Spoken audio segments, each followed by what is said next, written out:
Mašine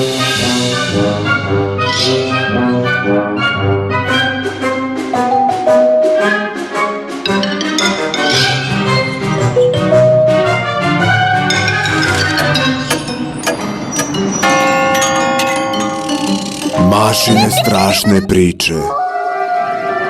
A sada ću svima vama pričati o neobjašnjivim jezivim silama prirode i o životinjskom strahu.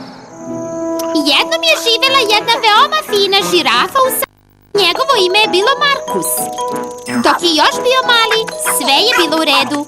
Ali vremenom, kada je porastao i postao veliki i jak, skoro kao drvo palme, tata mu je prišao i rekao: "Wow, vidi kako si porastao, već si tako veliki, uskoro ćeš moći da dohvatiš vrapce."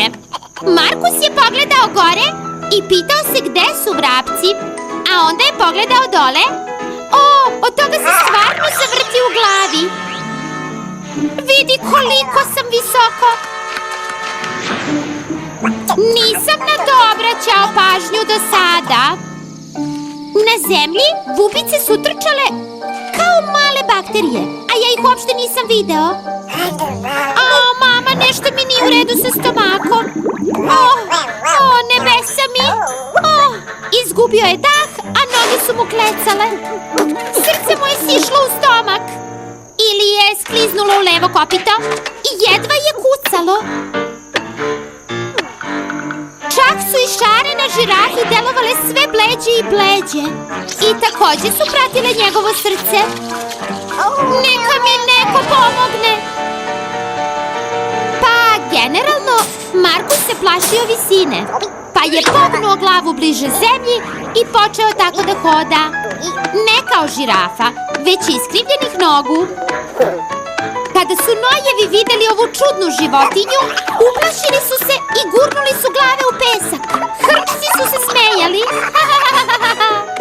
A gazele su bile toliko zapanjene da su se sledile u mestu.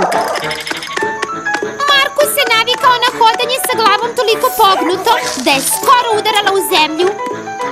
Bilo to dugo ili kratko putovanje, putovao je preko savane, kao neka sipa, sve dok nije došlo veče. Sunce se toliko spustilo da već nije mogao da ga vidi. A kako bi sada uopšte mogao da ga vidi?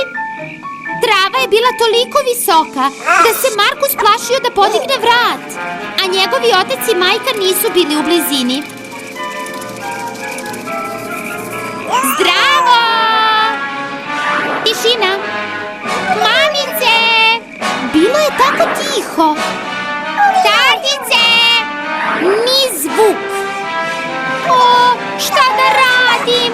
Gde ću sada da spavam? Markus je jecao. Ali okolo su se samo gladne hijene smejale. Predatori su se približavali i režali. Konačno je shvatio da mora da se spasi. Trčao je tako pogrbljen kroz visoku travu. A opasni predatori su se sve više i više približavali svom plenu. Bili su skoro iznad njegove glave, škrgutajući očnjacima. Markus nije čekao i zakopao je glavu u pesak od straha, kao noj. O, kako nojevi dišu ovde? Pesak mi ulazi u nos. Što da radim? I tako, dok su predatori razmišljali sa koje strane da napadnu Markusa, Markus, iako je bio mlada žirafa, iznenada je shvatio da mu se kraj bliži. Šta će se desiti? Da li da završim ovde ovako pogrbljen? Besmislice! Ja sam žirafa i ostaću žirafa. Visoko ću držati glavu. Ispravio se i odmah je video svoje roditelje. A onda je pogledao predatore. A, tako su mali. Predatori su pogledali gore u Markusa. Wow, bio je toliko visok. Na kraju su odlučili da se ne treba kačiti sa takvom žirafom. Ko bi rekao? onda je Markusov strah od visine odjednom nestao. Pa, kažem vam, ako se plašite visine, samo se držite čvrsto da ne padnete. A ako se uplašite i gurnete glavu u pesak kao noj, setite se, predatori će vas sigurno srediti.